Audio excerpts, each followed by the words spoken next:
প্রথমে সালাত তারপরে কুরবানি, প্রথমে সালাত তারপরে কুরবানি, প্রথমে সালাত তারপরে কুরবানি। রাসূল সাল্লাল্লাহু আলাইহি ওয়াসাল্লাম বলেন। এবার আল্লাহ তাআলা কি বলছেন শুনেন। আল্লাহ রাব্বুল আলামিন বলছেন, আল্লাহ রাব্বুল আলামিন বলছেন, কুল ইন্নাস সালাতি ওয়া নুসুকি, হে নবী তুমি বলে দাও, ইন্নাস সালাতি ওয়া নুসুকি ওয়া মাহমায়া ওয়া মামাতি লিল্লাহি রাব্বিল আলামিন, আমার সালাত, আমার কুরবানি, আমার মাল সম্পদ, আমার জীবন তোমার নামে, রব্বুল আলামিনের নামে। আল্লাহ রাব্বুল আলামিন বললেন তোমরা সালাত আদায় করো। আল্লাহ রাব্বুল আলামিন বললেন তোমরা সালাত আদায় করো। ইন্নাস সালাতি, তোমরা সালাত আদায় করো। অনুসুকি ওয়া মামায়া ওয়া মামাতি লিল্লাহি রাব্বিল আলামিন, তারপরে তোমরা কুরবানি দাও। আল্লাহ রাসূল সাল্লাল্লাহু আলাইহি ওয়াসাল্লাম বললেন তোমরা সালাত আদায় করো, তারপরে কুরবানি দাও। কিন্তু আমরা বর্তমানের যুগের মানুষ সালাত আদায় করি না, কুরবানি নিয়ে ব্যস্ত। আমরা ঈদের সালাত করি না, কুরবানি নিয়ে ব্যস্ত। আমরা ঈদের দিন এতটা ব্যস্ত হয়ে যাই, এতটা ব্যস্ত হয়ে যাই, এতটা ব্যস্ত হয়ে যাই যে আমরা সালাত, ঈদের সালাত ছেড়ে দিয়ে আমরা কুরবানি নিয়ে ব্যস্ত থাকি। আপনারা দেখছেন ইউসুফ ইসলাম চ্যানেল। উপস্থিতি আমরা অবগত আছি যে এটা হচ্ছে জিলহজ মাস। আমরা জানি এই মাসে আমাদেরকে কুরবানি করতে হয় এবং আমরা কুরবানি করে থাকি। কিন্তু এই মাসে কিছু ফজিলত আছে, এই সম্পর্কে আমরা জানি না, অনেকেই জানি না। বারা রাদিয়াল্লাহু তাআলা আনহু বর্ণিত, তিনি বলেন রাসূল সাল্লাল্লাহু আলাইহি সাল্লাম একটা গোত্রে গিয়ে আমাদেরকে বলছেন, আর জায়গায় আমাদের উপদেশ দিতে বলছেন, তোমরা কি জানো এই মাসটা কি? তোমরা কি জানো এই মাসটা কি মাস? তার আগে আল্লাহ রাসূল সাল্লাল্লাহু আলাইহি সাল্লাম বলছেন যে জিলহজ 12 মাসের মধ্যে সবচেয়ে উত্তম মাস হচ্ছে জিলকদ, জিলহজ এবং মুহররম।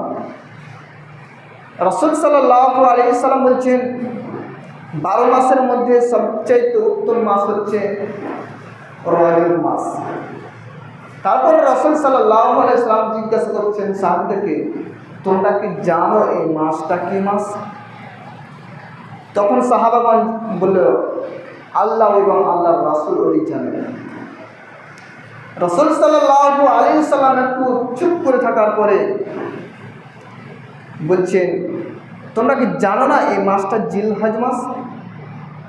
তোমরা কি জানো না এই মাসটা জিলহজ মাস? তখন সাহাবাগণের উত্তর হলো হ্যাঁ। তখন আবার রাসূল সাল্লাল্লাহু আলাইহি সাল্লাম একটু চুপ থাকার পরে আবার বলছেন, তোমরা কি জানো এই শহরটা কি শহর? তখন সাহাবাগণ মনে মনে ভাবছেন যে হয়তো আল্লাহ রাসূল সাল্লাল্লাহু আলাইহি সাল্লাম এই শহরটার নাম অন্য শহর বলবেন, এই শহরের নাম অন্য নাম দেবেন। তখন রাসূল সাল্লাল্লাহু আলাইহি সাল্লাম যখন সাহাবায়ে কেরাম চুপ করে থাকছেন, তখন সাহাবায়ে কেরামকে লক্ষ্য করে বলছেন আল্লাহ রাসূল সাল্লাল্লাহু আলাইহি সাল্লাম, তোমরা কি জানো না এই শহরটা মক্কা শহর, মক্কা নগর? আবার রাসূল সাল্লাল্লাহু আলাইহি সাল্লাম চুপ করে থাকার পরে বলছেন, তোমরা কি জানো এই দিনটা কি? তোমরা কি জানো এই দিনটা কি? সাহাবাগণ উত্তরে বললেন, আল্লাহ এবং আল্লাহর রাসূল ওই জানেন। আল্লাহ রাসূল সাল্লাল্লাহু আলাইহি সাল্লাম একটু চুপ থাকার পরে মনে মনে সাহাবায়ে কেরামগণ বলছিলেন যে আল্লাহ রাসূল হয়তো এই দিনটার নাম অন্য দিন দেবেন। আল্লাহ রাসূল সাল্লাল্লাহু আলাইহি ওয়াসাল্লাম বললেন, তোমরা কি জানো না এই দিনটা কুরবানির দিন? তোমরা কি জানো না এই দিনটা কুরবানির দিন? সাহাবাগণ উত্তরে বললেন, হ্যাঁ আমরা জানি এই দিনটা কুরবানির দিন। তখন রাসূল সাল্লাল্লাহু আলাইহি সাল্লাম বলছেন যে এই দিনে তোমরা সালাত আদায় করো, সালাত আদায় করার পরে তোমরা কুরবানি দাও। সালাত আদায় করো, তারপরে কুরবানি দাও। অর্থাৎ আগে সালাত আদায় করতে হবে, তারপরে কুরবানি দিতে হবে। আমরা সালাত আদায় করি না, আমরা ব্যস্ত থাকি যে এই দিনটাতে আমরা অতিরিক্ত ব্যস্ত, এত ব্যস্ততার মধ্যে আমরা থাকি যে সালাত ছেড়ে দিই আমরা। বারা রাদিয়াল্লাহু তাআলা আনহু বলেন, রাসূল সাল্লাল্লাহু আলাইহি ওয়াসাল্লাম বলছেন, আমাদেরকে উপদেশ দিচ্ছেন আল্লাহ রাসূল সাল্লাল্লাহু আলাইহি ওয়াসাল্লাম এক মর্মে বললেন যে তোমরা সালাত আদায় করার পূর্বে তোমরা নিজেদের পশু জবাই করো না। সালাত আদায় না করলে তোমরা পশু জবাই করো না, অর্থাৎ সালাত আদায় করার পূর্বে পশু জবাই করো না। একজন সাহাবী চট করে উঠে বলছে, আল্লাহ রাসূল সাল্লাল্লাহু আলাইহি ওয়াসাল্লাম, এই দিনটা তো হচ্ছে লাইত দিন, অর্থাৎ গোশত খাওয়ার দিন। মানুষের তো গোশত খাওয়ার আনন্দ থাকবে, এই দিনটা তো মাংস খাওয়া গোশত খাওয়ার জন্য। অতএব আল্লাহ রাসূল সাল্লাল্লাহু আলাইহি ওয়াসাল্লাম বলছেন, সালাত আদায় করার পূর্বে কোন ব্যক্তি যেন কুরবানি না দেয়। আনাস ইবনে মালিক রাদিয়াল্লাহু তাআলা বর্ণিত, তিনি বলেন, রাসূল সাল্লাল্লাহু আলাইহি ওয়াসাল্লাম আমাদেরকে উপদেশ দিচ্ছিলেন এই দিন সম্পর্কে, কুরবানির সম্পর্কে। কুরবানির সম্পর্কে উপদেশ দিতে দিতে এক মর্মে রাসূল সাল্লাল্লাহু আলাইহি ওয়াসাল্লাম বললেন যে তোমরা ঈদের সালাতের পূর্বে তোমরা কুরবানি দিও না। ঈদের সালাতের পূর্বে তোমরা কুরবানি দিও না। একজন সাহাবী সে ঈদের সালাতের আগে একটা কুরবানি দিয়েছিল। একজন সাহাবী ঈদের সালাতের পূর্বেই কুরবানি দিয়েছেন। তখন রাসূল সাল্লাল্লাহু আলাইহি ওয়াসাল্লামকে বলছেন, আল্লাহ রাসূল, আমি তো পূর্বে ঈদের সালাতের পূর্বেই কুরবানি দিয়েছি। তখন রাসূল সাল্লাল্লাহু আলাইহি ওয়াসাল্লাম বললেন, যদি ওইটা প্রযোজ্য নয় তোমাকে, তোমার জন্য, শুধু তোমার জন্য এটা প্রযোজ্য, আমি তোমাকে বলছি তুমি আর একটা কুরবানি করো। তখন সে ব্যক্তি বলছেন, আল্লাহ রাসূল, আমার কাছে কোনো ছাগল নেই, একটা বাচ্চা ছাগল আছে, একটা বাচ্চা ছাগল আছে অল্প বয়সের। রাসূল সাল্লাল্লাহু আলাইহি ওয়াসাল্লাম বললেন, সেটাই তুমি কুরবানি দাও, সেটাই কুরবানি দাও। আনাস ইবনে মালিক রাদিয়াল্লাহু তাআলা বর্ণিত, তিনি বলেন, রাসূল সাল্লাল্লাহু আলাইহি ওয়াসাল্লাম উপদেশ দিচ্ছিলেন কুরবানির সম্পর্কে। একজন সাহাবী, সেই সাহাবীর নাম হচ্ছে বারা, তিনি ঈদের সালাতের পূর্বেই কুরবানি দিয়েছেন। তখন রাসূল সাল্লাল্লাহু আলাইহি ওয়াসাল্লাম বলছেন যে তোমরা ঈদের সালাতের পূর্বে তোমরা কুরবানি দেবে না। ঈদের সালাতের পূর্বে কুরবানি হয় না, ঈদের সালাতের পূর্বে কুরবানি হয় না। রাসূল সাল্লাল্লাহু আলাইহি ওয়াসাল্লাম কথাটা 3 বার বললেন। তখন সাহাবীগণ বলছেন, আল্লাহ রাসূল, বারা রাদিয়াল্লাহু তাআলা কুরবানি দিয়েছেন ঈদের সালাতের পূর্বে, ঈদের সালাতের পূর্বে কুরবানি দিয়েছেন। তখন রাসূল সাল্লাল্লাহু আলাইহি ওয়াসাল্লাম বলছেন, বারা, তুমি পুনরায় কুরবানি দাও, বারা, তুমি পুনরায় কুরবানি দাও। তখন বারা রাদিয়াল্লাহু তাআলা বলছেন, আল্লাহ রাসূল, আমার কাছে কোনো ছাগল কুরবানি দেওয়ার মতো নয়, একটা বাচ্চা আছে, অথচ সেই বাচ্চাটা হচ্ছে এমন যে দুটো বকরি সমান ওজন হবে, অর্থাৎ দাঁতে নেই, এইরকম অবস্থা। তখন রাসূল সাল্লাল্লাহু আলাইহি ওয়াসাল্লাম বললেন, তুমি সেটাই কুরবানি দাও। আনাস রাদিয়াল্লাহু তাআলা বলেন, যদিও আমরা জানি না যে আল্লাহ রাসূল সাল্লাল্লাহু আলাইহি ওয়াসাল্লাম তিনার জন্য সেটা বলেছেন না অন্যান্য ব্যক্তিদের জন্য বলেছেন। অর্থাৎ এই হাদিসগুলো দ্বারা যেটা বোঝা যায়, রাসূল সাল্লাল্লাহু আলাইহি ওয়াসাল্লাম বলছেন তোমরা ঈদের সালাতের পূর্বে কুরবানি দিও না। প্রথমে সালাত তারপরে কুরবানি, প্রথমে সালাত তারপরে কুরবানি, প্রথমে সালাত তারপরে কুরবানি, রাসূল সাল্লাল্লাহু আলাইহি ওয়াসাল্লাম বলেন। এবার আল্লাহ তাআলা কি বলছেন শুনেন। আল্লাহ রাব্বুল আলামিন বলছেন, ইন্নাস সালাতি ওয়া নুসুকি ওয়া মাহমাইয়া ওয়া মামাতি লিল্লাহি রাব্বিল আলামিন।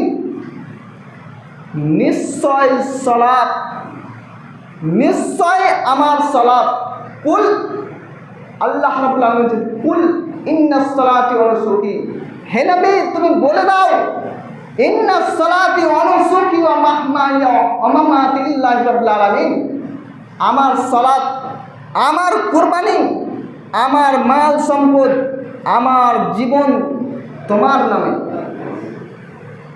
রব্বুল আলামিনের নামে। আল্লাহ রব্বুল আলামিন বললেন তোমরা সালাত আদায় করো।